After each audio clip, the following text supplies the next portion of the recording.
নামাজেরই দাওয়াত নবী দিতে যেদিন যায়, কাফেরেরা করলো আঘাত নবীজির গায়।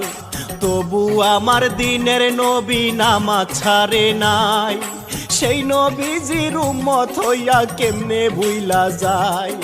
পাঁচ ওয়াক্ত নামাজ তোমরা পড়ো গো সবাই, আমি সবারে জানা রোজা রাখিও সবাই।